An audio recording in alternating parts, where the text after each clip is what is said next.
Hallo DLG Familie, na, wie geht's? इस video में हम डिस्कस करेंगे gemeinsam etwas planen, मिलकर कुछ प्लान करना। हम ये देखेंगे कि किस तरह से जब हम अपने Sprechpartner oder Sprechpartnerin के साथ डिस्कशन करते हैं, इन सभी एग्ज़ाम्स के स्प्रेशन का ये पार्ट है, तो उसमें हम कौन कौन से यूज़फुल फ्रेजेस यूज़ कर सकते हैं। Los geht's! सबसे पहले आउटलाइन देख लेते हैं, लेकिन उससे पहले एक ज़रूरी बात। जब मैं B1 और C1 की प्रिपरेशन कर रही थी, तो इस तरह की वीडियोस जब मैं यूट्यूब पर या वैसे नेट से सर्च करके इंफॉर्मेशन या मटेरियल लेती थी, तो मैं एक काम करती थी, अपनी कॉपी और पेंसिल साथ रखकर उसमें से ज़्यादा ज़रूरी जो पॉइंट्स मुझे लगते थे उनको मैं नोट डाउन कर लेती थी और उसके बाद उसको अपनी राइटिंग और स्पीकिंग का हिस्सा बना लेती थी। अगर इस वीडियो को आप इस नज़र से देखें कि आपने भी कुछ इससे लेकर कुछ सीख कर जाना है, तो आप भी ये काम कीजिए और ज़रूर जो एक्सप्रेशंस आपको पसंद आए उनको नोट करें और उसके बाद कोशिश करें कि उनको अपने एक्सप्रेशन में ज़रूर यूज़ करें। हम बारी बारी इन सभी पॉइंट्स पर कुछ ना कुछ सेंटेंसेस देखेंगे कि जिनको हम gemeinsam etwas planen में यूज़ कर सकते हैं। Fragen stellen, Meinungen äußern, etwas vorschlagen, jemandem zustimmen, jemanden ablehnen, Treffpunkt oder Zeitpunkt vereinbaren। ये आप नोट करें कि किस तरह से ये एक्कुजेटिव केस ले रहा है और ये डाटिव केस। जब भी आप डिफरेंट वर्ड्स को डिक्शनरी में ऐड करते हैं, तो जो वर्ब्स अपने बाद एक्कुजेटिव केस लेते हैं उनके साथ लिखा होता है यॉट डे एन पुंक्ट और साथ में वो वर्ब। इसी तरह जो वर्ब्स अपने बाद डाटिव केस लेते हैं उनका भी ऐसा ही लिखा होता है डे यॉट एम पुंक्ट ना। तो इससे आप गैस खुद ही कर सकते हैं कि कौन कौन से वर्ब्स कौन कौन से केसेस अपने बाद फॉलो करते हैं। सबसे पहला पॉइंट है फ्रागन स्टेलन, जिसका मतलब होता है सवाल पूछना। Zum Beispiel इसको इस तरह से हम सेंटेंस में यूज़ कर सकते हैं, Ich stelle mal eine Frage. Seit wann lernst du Deutsch? लेकिन हम ये देखेंगे कि प्लानिंग जब हमने करनी है स्पीकिंग पार्टनर के साथ मिलकर, तो उसमें हम किस तरह से और कौन कौन से सवाल यूज़ करके उनसे बातें कर सकते हैं और सवाल पूछ सकते हैं। Zum Beispiel, was machen wir? हम क्या करें? Was könnten wir machen? What could we do? हम क्या कर सकते हैं? और ये नोट करें könnten, could ना कॉन्जुंक्टिव स्वाय यूज़ हुआ है। जब आपने कोई आइडिया देना है और पूछना है कि तुम्हें ये आइडिया कैसा लगा, तो आप इस तरह से बात कर सकते हैं। Wie findest du die Idee, wenn zum Beispiel, wenn wir uns am Samstag treffen oder wenn wir uns am kommenden Dienstag treffen? तो इस तरह से आप कोई भी बात आगे कर सकते हैं जब भी आपने अपना कोई आइडिया बोलना है।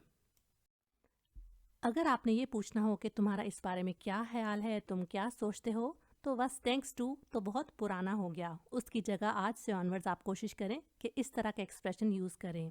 वस हेल्स टू टाफोन व्हेन, अगर हमारा कोई दोस्त मिशाइल है, उसको हमने गिफ्ट देना है, तो आप इस तरह से पूछ सकते हैं वस हेल्स टू डाफोन व्हेन wir मिशाइल eine Armbanduhr schenken? Michael liest gerne Bücher. Ich glaube, ein gutes Buch wäre besser. Was sagst du dazu? तुम इसके बारे में क्या कहते हो? आपको अपने स्प्रेश पार्टनर की बात सही समझ नहीं आई, तो आप उसको मतलब क्लियर करने के लिए भी कह सकते हैं Was meinst du genau damit? Genau, exactly ना। तुम्हारा इससे एग्जैक्ट मतलब क्या है? टाइम का पूछने के लिए आप इस तरह से पूछ सकते हैं Wann hast du Zeit? अगर आपने किसी से ज़्यादा पोलाइट होकर बात करनी है, तो आप कॉन्जुंक्टिव स्वाय को यूज़ कर सकते हैं और कुछ इस तरह से सवाल पूछ सकते हैं Würdest du mal zum Beispiel mit mir ins Kino gehen? Oder würdest du nicht mal ins Restaurant gehen? कि तुम जाना नहीं चाहते थे रेस्टोरेंट में? आप दोनों ने मिलकर कोई चीज़ फाइनल की थी और उसके बाद आप भूल गए, तो आप इस तरह से उसको याद करा सकते हैं Wollen wir nicht oder wollen wir या फिर wollten wir oder wollten wir nicht ins Kino gehen? हम तो सिनेमा नहीं जाना चाहते थे। इस तरह से भी आप घुमा फिरा कर बातें कर सकते हैं और हर बार एक नई वैरायटी, एक नया सेंटेंस अपने स्पीकिंग पार्टनर पर थ्रो कर सकते हैं। किसी काम को करने का आपका दिल कर रहा है और आप उससे भी पूछना चाहते हैं कि वो करना चाहती है या चाहता है, तो आप ऐसे पूछ सकते हैं, hast du Lust oder hast du auch Lust? अगर नहीं है तो hast du keine Lust? इसी तरह आइडिया के लिए कि अगर किसी से कोई आइडिया लेना है तो hast du eine Idee? hast du keine Idee? तुम्हारे पास कोई आइडिया नहीं है। किसी एक दिन या टाइम को मेंशन करके भी आप सवाल बनाकर पूछ सकते हैं कि तुम्हारे पास उस दिन या उस टाइम पर वक्त है कि नहीं, जैसे कि hast du vielleicht am Samstag Zeit oder hast du vielleicht morgen Abend Zeit oder hast du vielleicht am Nachmittag Zeit oder heute Nachmittag Zeit। तो यहाँ पर आपके पास दो ऑप्शंस हैं। एक है वेव फ्रागन बनाने की, जिसमें आप डिफरेंट वेव फ्रागन को यूज़ करके क्वेश्चंस बना सकते हैं, और दूसरी है या ओडा 9 फ्रागन बनाने की। तो हर बार आप ये कोशिश करें कि जब भी कोई क्वेश्चन पूछना है तो एक नए अंदाज से पूछें। दूसरा पॉइंट जिस पर हम बात अभी करने लगे हैं वो है माइनुंगन ऑयसन, राय का इजहार करना, अपने ओपिनियन को एक्सप्रेस करना। इसके लिए सबसे बेसिक ऑप्शन आपके पास है कि आप इस तरह का सेंटेंस बनाएं, ich meine oder ich finde, ich glaube, ich denke, और उसके बाद das के साथ नेबनजात्स बना दें। इसी तरह आप ये भी यूज़ कर सकते हैं, ich bin der Meinung dass, और फिर से एक नेबनजात्स कि मेरा ख्याल है कि, ich finde es gut oder ich finde es schlecht, wenn, जैसे कि ich finde es gut, wenn du etwas mitbringen kannst, oder ich finde es schlecht, wenn wir keine Zeit haben। Options आपके पास बहुत सी हैं, जैसे कि एक और है, ich finde es wichtig oder ich finde es nicht wichtig, और उसके बाद आप Zusatz से भी बना सकते हैं, जैसे कि ich finde es sehr wichtig, Sport zu machen. Ich finde es wichtig, Kaffee zu trinken. Ich finde es ganz wichtig, auf die Gesundheit zu achten। तो इस तरह देखिए, छोटे छोटे जो वर्ड्स आप बीच में फिलर वर्ड्स ऐड करते हैं, उनसे आपकी बात का बहुत ज़्यादा वज़न हो जाता है और आपके मार्क्स भी हाई की तरफ चले जाते हैं। ये आपने नोट किया होगा कि ये बिल्कुल बेसिक सेंटेंसेस थे ना, आस वाई लेवल के। अब अगर आपने B1 लेवल की अपनी एबिलिटी शो करनी है तो इस तरह के सेंटेंसेस भी आप बोल सकते हैं। zum Beispiel meiner Meinung nach, उसके बाद फॉरन वर्ब आएगा और बाकी सेंटेंस का पार्ट, जैसे कि meiner Meinung nach ist Schuluniform sehr wichtig oder meiner Meinung nach ist Mülltrennung notwendig। इस तरह करके आप डिफरेंट सेंटेंसेस बना सकते हैं। इसके साथ साथ जैसे कि ich habe das Gefühl, dass ich habe den Eindruck, dass, das Gefühl का मतलब है मेरी ये फीलिंग है, और den Eindruck जो कि यहाँ आकुजाटिव में यूज़ हुआ है, क्योंकि हमें पता है कि haben अपने बाद हमेशा आकुजाटिव केस फॉलो करता है। तो ich habe den Eindruck, मेरा ये इम्प्रेशन है ना किसी भी चीज़ के बारे में, तो आप वो चीज़ आगे मेंशन कर देंगे। हम में से बहुत से लोगों को जर्मन सीखनी इसलिए भी मुश्किल लगती है कि उसके हमें लफ्ज़ों को याद करना पड़ता है, और सिर्फ लफ्ज़ों को नहीं बल्कि उन लफ्ज़ों के साथ मिलकर जो लफ्ज़ इकट्ठे इस्तेमाल होते हैं उनको किस तरह से इस्तेमाल करना है ये भी हमें सीखना होता है। इन्हीं में से एक मिसाल है von etwas überzeugt sein, किसी चीज़ पर कायल हो जाना। तो इस तरह भी आप ये सेंटेंस कह सकते हैं अपनी राय का इजहार करने के लिए कि ich bin davon überzeugt dass, कि मैं इस चीज़ पर कन्विंस हूँ कि, और जो भी आपने आगे बात करनी है। जो बात आपके स्पीकिंग पार्टनर ने की है और आप उससे इत्तेफाक करते हैं तो आप ऐसे कहेंगे ich bin dafür dass, और अगर उससे एग्री नहीं करते तो इस तरह से कहेंगे ich bin dagegen dass। तो यहाँ पर हमने ये नोट किया कि जो ऊपर वाले सभी सेंटेंसेस थे वो अनफेंगा के लिए थे, जो कि बिगिनर्स हैं, आस वाई लेवल पर, आस वाई से अभी रिसेंटली बेआइंस पर गए हैं, तो उनमें से काफ़ियों को इस तरह के सेंटेंसेस बनाने आते होंगे।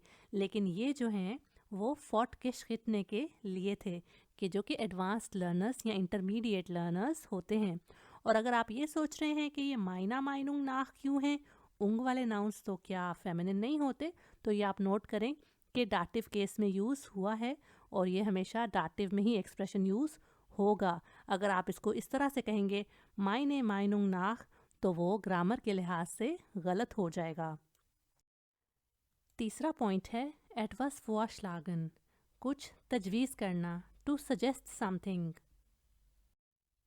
vorschlagen वर्ब को हम तोड़कर यूज़ करते हैं क्योंकि ये एक ट्रेनबाकिस व्याब है, जैसे कि ich schlage vor dass, मैं तजवीज़ करती हूँ कि। vorschlagen को हम नाउन के तौर पर भी यूज़ कर सकते हैं, तो वो हो जाएगा der Vorschlagene। तो कुछ इस तरह से ich habe einen Vorschlag, मेरी एक तजवीज़ है, oder ich hätte einen Vorschlag, ich hätte den Vorschlag dass, oder ich würde vorschlagen dass, I would recommend that। और हमें पता है कि जो 10 वाले सेंटेंसेस होते हैं वो नेबन जेड से होते हैं। वर्ब्स को इस 10 को यूज़ करने के बाद हमें एंड पर लेकर जाना होगा और ये जुमले का दूसरा हिस्सा होते हैं। यानी एक मेन सेंटेंस होता है जो कि अपनी नॉर्मल सेकंड पोजीशन वाले वर्ब को लेता है। कुछ और आपके पास ऑप्शंस ये हो सकती हैं किसी को कोई चीज़ रेकमेंड करने के लिए, mein Vorschlag wäre,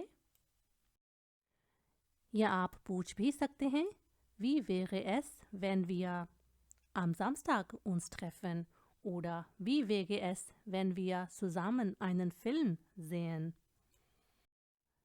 या फिर es wäre besser wenn, ये बेहतर होगा कि, और उसके बाद आप अपनी बाकी बात कर सकते हैं। या फिर जो चीज़ आपको सबसे ज़्यादा पसंद है उसकी आप बात कर सकते हैं, जैसे कि am liebsten würde ich Fußball spielen, oder am liebsten würde ich am Wochenende meine Freunde besuchen। तो यहाँ पर शायद आपने नोट किया हो कि मैंने हर सेंटेंस इश के साथ स्टार्ट किया था, तो ये ज़रा सा persönlich था, पर्सनल ना, कि हर जगह आपने अपने आप को मेन सीट पर बिठाया है। लेकिन अगर दूसरे तरीके आप देखें, दूसरे ऑप्शंस, तो वो ज़रा डिप्लोमेटिक थे, उसमें आप बाकी चीज़ों को ज़रा फ्रंट पे ले आए हैं और ख़ुद ज़रा आपने बैक सीट ले ली है। और अभी मैं एक बहुत ही ज़रूरी बात करने लगी हूँ। अब तक ये वीडियो अगर आप पूरी देखते आ रहे हैं और ये आपको अच्छी भी लगी है, हेल्पफुल लगी है, तो प्लीज़ मुझे लाइक करके बताएं। और अगर आप अपने लैंग्वेज लर्निंग फ्रेंड्स के साथ इसको शेयर कर देंगे तो उनकी हेल्प होगी और आप फिर कल को फ़ख्र से कह सकेंगे कि देखा मैंने तुम्हें कितनी अच्छी वीडियो सजेस्ट की थी। और अगर आप सुनना चाहते हैं कुछ डायलॉग्स जो कि रियल लाइफ सिचुएशंस पर बेस करके मिलकर डिस्कस किए जा रहे हैं, तो फिर आप चेक कर सकते हैं DLG गोज़ लाइव पर। अभी ही उस चैनल पर एक वीडियो इसी टॉपिक पर, डायलॉग पर अपलोड हुई है, तो चेक करके मुझे बताइएगा कि वो आपको कैसी लगी। अब बारी है जी ये मंडम zustimmen की, किसी से इत्तेफाक करना, टू एग्री विद समवन। सबसे पहले बेसिक से स्टार्ट करते हैं, तो एक लफ्ज़ में भी आप जवाब दे सकते हैं अगर आप किसी से एग्री कर रहे हैं तो, जैसे कि stimmt, perfekt, prima, wunderbar, super, oder das finde ich gut, das finde ich sehr gut, das finde ich ganz gut, das finde ich total gut। और अगर आपके स्पैश पार्टनर ने कहा है कि मुझे ये दिन ये टाइम सूट करता है, क्या तुम्हें भी करता है, और अगर आपको करता हो तो या das passt mir auch। आपके स्पीकिंग पार्टनर ने जैसा कि अपने फ्रेंड के बारे में मेंशन करके कहा zum Beispiel लेना hört gerne Musik, और आप उससे एग्री करते हैं क्योंकि आपको भी पता है कि लेना म्यूज़िक शौक से सुनती है, तो आप उससे कहेंगे या ich stimme dir zu, मैं तुमसे एग्री करता हूँ। इसके अलावा ये भी ऑप्शन है, Ich bin total dafür, मैं टोटली इसकी फेवर में हूँ। या फिर damit bin ich einverstanden oder Ich bin damit einverstanden या सिंपल einverstanden भी आप इस्तेमाल कर सकते हैं ये कहने के लिए कि मैं एग्री करता हूँ। कुछ और ऑप्शंस हैं, Dein Vorschlag gefällt mir oder Dein Vorschlag ist gut।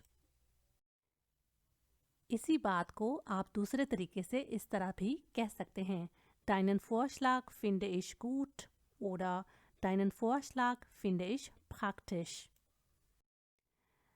Das ist eine gute Idee, Das ist eine tolle Idee या wirklich भी आप ऐड कर सकते हैं तो हो जाएगा Das ist wirklich eine gute Idee। wirklich वाकई, तो ये वाकई ही एक अच्छा आइडिया है। तो आप में एक बात डिसाइड हो गई है कि आपने मिलकर वो चीज़ करनी है तो हो जाएगा prima, das können wir so machen। फिर हम ऐसा कर लेते हैं। prima, ज़बरदस्त ना? So, hier haben Sie schon mal gesehen, na, dass hier Sie hatten eine große Auswahl। बहुत ज़्यादा ऑप्शंस थी, तो जो भी आपका दिल करे वो आप चूज़ करके किसी से एग्री कर सकते हैं। किसी की राय से हमने मुत्तफिक नहीं होना, किसी आइडिया को हमने रिजेक्ट करना है तो हम ये मानदंड अब लेनन वाले एक्सप्रेशंस के साथ कर सकते हैं। ये सभी वही हैं जो कि हमने ये मानदंड सुस्टिमन वाले स्लाइड पर देखे हैं, तो इनको जल्दी से हम बोलकर आगे चले जाएंगे। Das finde ich nicht gut oder das passt mir nicht, das passt mir leider nicht, das passt mir überhaupt nicht, बिल्कुल भी नहीं। Damit bin ich nicht einverstanden oder das lehne ich ab, मैं इनकार करता हूँ, मैं रिजेक्ट करता हूँ, मुस्तरद करता हूँ। Nein, ich stimme dir nicht zu, ich bin dagegen। Dein Vorschlag gefällt mir nicht, deinen Vorschlag finde ich schlecht। तुम्हारा मशवरा मुझे बुरा लगा है। Das ist eine schlechte Idee। बुरा आइडिया है ये। Ich kann leider nicht, मैं नहीं कर सकती। Unfortunately ना, leider। और अगर आप इसलिए इनकार कर रहे हैं कि आपके पास टाइम नहीं है या आप कुछ और उस टाइम पर कर रहे हैं तो कुछ इस तरह से कह देंगे, Das geht leider nicht, da habe ich keine Zeit oder da habe ich einen Termin। और आखिर में हम ये डिस्कस कर लेते हैं कि Treffpunkt oder Zeitpunkt vereinbaren, मिलकर जो डिसाइड करना है हमने कि कहाँ मिलना है और किस टाइम मिलना है, उस पर हम कैसे बात करेंगे। सवाल आप कर सकते हैं, वो treffen wir uns, हम कहाँ मिलेंगे? तो आंसर कुछ भी हो सकता है, wir treffen uns am Hauptbahnhof oder wir treffen uns im Supermarkt oder wir treffen uns in der Elisabethstraße und so weiter। और एक और सवाल ये हो सकता है, wann können wir uns treffen, हम कब मिल सकते हैं? तो आंसर कुछ भी हो सकता है, vielleicht am Abend oder vielleicht morgen, ja, vielleicht am kommenden Wochenende oder। सारे डिस्कशन हो जाए और गिशेंक की बात ना हो, ये कैसे हो सकता है? क्योंकि अक्सर जो आप प्लानिंग करते हैं मिलकर, उसमें Geburtstag oder Hochzeitsfeier कुछ भी पार्टी हो सकती है और Überraschungsparty हो सकती है, तो उसके लिए गिशेंक एक इम्पॉर्टेंट टॉपिक है। तो आप ये पूछ सकते हैं, वो kaufen wir das Geschenk ein, हम तोहफा कहाँ से खरीद सकते हैं? तो इसका आंसर आप कैसे दे सकते हैं? Natürlich vom Supermarkt। Oh nein, wegen Corona sind alle Geschäfte zu, dann bestellen wir lieber im Internet, oder? अगर गिशेंक की बात हो गई है और आप चाहते हैं कि आप खरीदें, तो फिर अपने स्पीकिंग पार्टनर से ये भी पूछ सकते हैं, इफ़ ही और शी वांट्स टू गो, तो कुछ इस तरह से, würdest du einkaufen gehen? Time के बारे में भी आप पूछ सकते हैं, wann hast du Zeit oder wann hast du denn Zeit? फिर टाइम कब है तुम्हारे पास? ज़्यादा अच्छी दोस्ती ज़ाहिर करने के लिए आप ऐसे भी कह सकते हैं, sag mal, wann du frei hast, बोलो तो कब फ्री हो तुम। या फिर sag mal, ob du morgen oder ob du am Nachmittag frei hast, oder sag mal, ob du am Dienstag frei hast। किसी तीसरे बंदे की आप बात कर रहे हैं कि वो पता नहीं आता है कि नहीं आता, तो कुछ इस तरह से कह सकते हैं Ich weiß nicht, ob um 7 Uhr vorbeikommen kann, कि वो यहाँ आ सकता है कि नहीं, इसके बारे में मुझे पता नहीं। फिर आप कॉन्जुंक्टिव्स वाई को यूज़ करके भी कह सकते हैं, जैसे कि Es wäre super, wenn du mich vom Bahnhof abholen könntest। ये तो ज़बरदस्त हो जाएगा अगर तुम मुझे रेलवे स्टेशन पर पिक कर सको तो। यहाँ पर हमने दो तरह के क्वेश्चंस बनाए। एक थे डायरेक्टिव फ्रागे, जो कि आप डायरेक्टली या तो वे फ्रागन से या haben sein से या डिफरेंट वर्ब से भी स्टार्ट कर सकते हैं। और दूसरे हमने देखे इनडायरेक्टिव फ्रागन, जो कि यहाँ पर बनाकर आपको दिखाए गए थे। तो ये अच्छा होगा कि अगर आप डिफरेंट वैरायटी ऑफ सेंटेंसेस बनाएं, अलग अलग जुमले बनाकर बताएं, छोटे छोटे फिलर वर्ड्स उनमें ऐड करें, थोड़ा ड्रामा ऐड करें। इससे आपको बहुत से आइडियाज़ मिलेंगे। और ऑब्वियसली अपनी आवाज़ को अगर आप अपने मोबाइल में रिकॉर्ड करके बोल कर प्रैक्टिस करते हैं, तो इससे आपको ये सारे के सारे सेंटेंसेस यूज़ करने भी आ जाएंगे, याद भी रह जाएंगे, और एग्ज़ाम्स में डेफिनेटली बहुत अच्छे मार्क्स आने के चांसेस आप बढ़ा देंगे। तो ये वीडियो आपको कैसी लगी मुझे लाइक और कमेंट करके बताइए। अगर इसने आपकी हेल्प की है तो अपने लैंग्वेज लर्निंग फ्रेंड्स के साथ इसको ज़रूर शेयर करें। दोनों चैनल्स के लिंक दिए गए हैं, इनको सब्सक्राइब ज़रूर कर लें। मैं मिलती हूँ आपको नेक्स्ट वीडियो में। चूस।